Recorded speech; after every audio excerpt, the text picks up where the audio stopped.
well,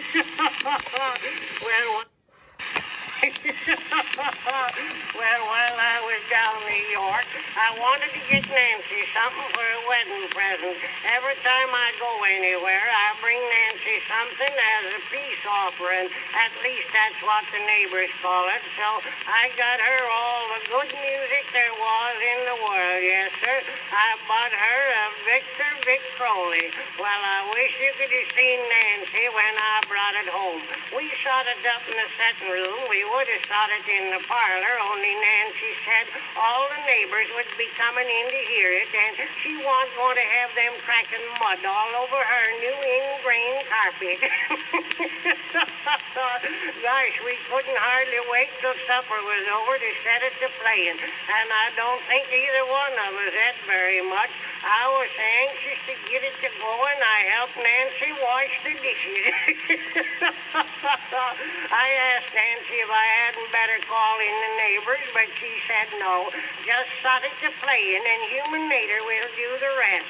I put on turkey in the straw, and it hadn't more than got to going right good when Jim Lawson come in. He said he'd come over to see what I thought about the coming election, and then he asked me what other tunes it would play. Well, in less than no time, all Funkin' Center was at our house. I think Deacon Witherspoon would have danced a jig if I hadn't put on Sweet Hour of Prayer.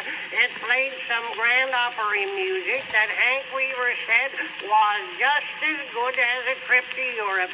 It played Silver Threads Among the Gold, and it had the women folks pretty nigh crying. It sounded so sad and pretty, I come darn near blubbering right out.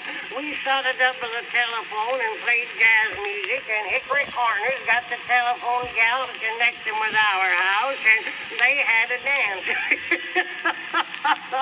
Well, sir, there was one record what told about our town of Funkin' Center.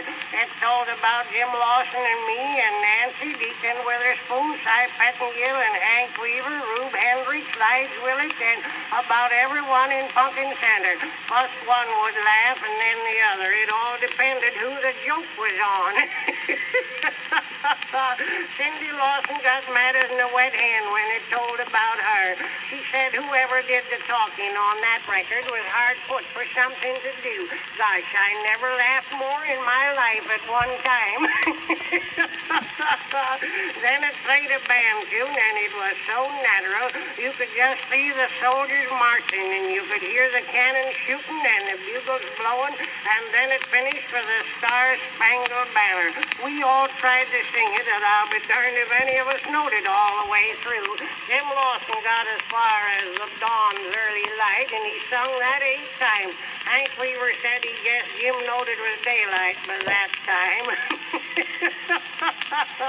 Nancy says I got the Victrola for her, but she ain't had a chance to play it yet.